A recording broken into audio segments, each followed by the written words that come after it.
बिस्मिल्लाहिर्रहमानिर्रहीम। हुज़ूर अकरम सल्लल्लाहु अलैहि वसल्लम के ताइफ़ के सफ़र का किस्सा। नबूवत मिल जाने के बाद 9 बरस तक नबी अकरम सल्लल्लाहु अलैहि वसल्लम मक्का मुकर्रमा में तबलीग फरमाते रहे और कौम की हिदायत और इस्लाह की कोशिश फरमाते रहे। लेकिन थोड़ी सी जमात किसी वजह मुसलमान हो गई थी और थोड़े से ऐसे लोगों के अलावा जो बावजूद मुसलमान न होने के आपकी मदद करते थे। अक्सर कुफ़ार मक्का आपको और आपके सहाबा रज़ी अल्लाह अन्हुम अजमईन को हर तरह की तकलीफ़ें पहुंचाते थे, मजाक उड़ाते थे और जो हो सकता था उससे दरगुजर नहीं करते थे। हुज़ूर सल्लल्लाहु अलैहि वसल्लम के चचा अबू तालिब भी उन्हीं नेक दिल लोगों में थे जो बावजूद मुसलमान न होने के हुज़ूर सल्लल्लाहु अलैहि वसल्लम की हर किस्म की मदद फरमाते थे। 10वें साल जब अबू तालिब का भी इंतकाल हो गया तो काफिरों को और भी हर तरह खुले मुहार इस्लाम से रोकने और मुसलमानों को तकलीफ़ पहुंचाने का मौका मिला। हुज़ूर सल्लल्लाहु अलैहि वसल्लम इस ख्याल से ताइफ तशरीफ़ ले गए कि वहाँ कबीला सकीफ़ की बड़ी जमात है, अगर वो कबीला मुसलमान हो जाए तो मुसलमानों को इन तकलीफ़ों से नजात मिले और दीन के फैलाने की बुनियाद पड़ जाए। वहाँ पहुँचकर कबीले की 3 सरदारों से जो बड़े दर्जे के समझे जाते थे गुफ्तगू फरमाई और अल्लाह के दीन की तरफ बुलाया और अल्लाह के रसूल यानी अपनी मदद की तरफ मुतवज्जे किया। मगर उन लोगों ने बजाय इसके कि दीन की बात को कबूल करते या कम से कम अरब की मशहूर मेहमान नवाजी के लिहाज से एक नवारिद मेहमान की खातिर मुदारात करने से साफ जवाब दे दिया और नहायत बेरुखी और बदअखलाक़ी से पेश आए। उन लोगों ने यह भी गवारा नहीं किया कि आप यहाँ क़याम फरमा ले।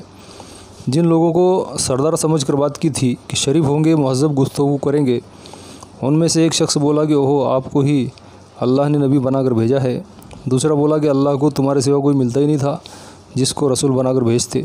तीसरे ने कहा, मैं तुझसे बात नहीं करना चाहता, इसलिए कि अगर तू वाकई नबी है जैसे कि दावा है तो तेरी बात से इनकार कर देना मुसीबत से खाली नहीं, अगर झूठ है तो मैं ऐसे शख्स से बात नहीं करना चाहता।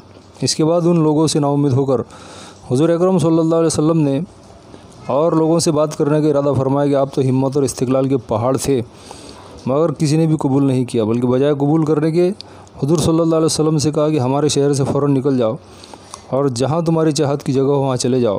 हुज़ूर अकरम सल्लल्लाहु अलैहि वसल्लम जब उनसे बिल्कुल मायूस होकर वापस होने लगे तो उन लोगों ने शहर के लड़कों को पीछे लगा दिया कि आपका मजाक उड़ाए, तालियाँ पीटे, पत्थर मारे, हत्ता कि आपके दोनों जूते खून के जारी होने से रंगीन हो गए। हुज़ूर अक़दस सल्लल्लाहु अलैहि वसल्लम इसी हालत में वापस हुए। जब रास्ते में एक जगह इन शरीरों से इत्मीनान हुआ तो हुज़ूर सल्लल्लाहु अलैहि वसल्लम ने यह दुआ मांगी, ऐ अल्लाह, तुझी से शिकायत करता हूँ मैं अपनी कमज़ोरी और बेकसी की और लोगों में ज़िल्लत और रुसवाई की। ऐ अरहमर राहिमीन, तू ही ज़ोहफ़ा का रब है और तू ही मेरा परवरदिगार है। तू मुझे किसके हवाले करता है, किसी अजनबी बेगाने के जो मुझे देखकर तुर शुरू होता है और मुँह चिढ़ाता है, या किसी दुश्मन के जिसको तूने मुझ पर काबू दे दिया। ऐ अल्लाह, अगर तू मुझसे नाराज़ नहीं है तो मुझे किसी की भी परवाह नहीं, तेरी हिफाजत मुझे काफ़ी है। मैं तेरे चेहरे के उस नूर की तुफ़ैल जिससे तमाम अंधेरा रोशन हो गई और जिससे दुनिया और आखिरत के सारे काम दुरुस्त हो जाते हैं, इस बात से पनाह मांगता हूँ कि मुझ पर तेरा गुस्सा हो या तू मुझसे नाराज़ हो। तेरी नाराज़गी का उस वक्त तक दूर करना ज़रूरी है जब तक तू राज़ी ना हो, न तेरे सिवा कोई ताकत है न क़ुव्वत।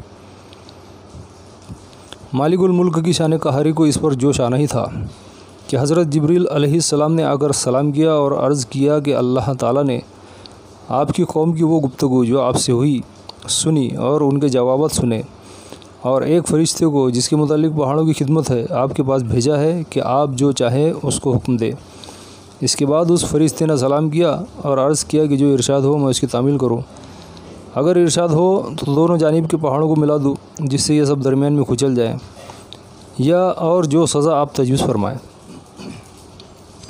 हुज़ूर सल्लल्लाहु अलैहि वसल्लम की रहीम व करीम ज़ात ने जवाब दिया कि मैं अल्लाह से इसकी उम्मीद रखता हूँ कि अगर ये मुसलमान नहीं हुए तो इनकी औलादों में से ऐसे लोग पैदा हों जो अल्लाह की परस्तिश करे और उसकी इबादत करे। यह है अखलाक उस करीम ज़ात के जिसकी हम लोग नाम लेवा है कि हम ज़रा सी तकलीफ़ से किसी को मामूली गाली दे देने से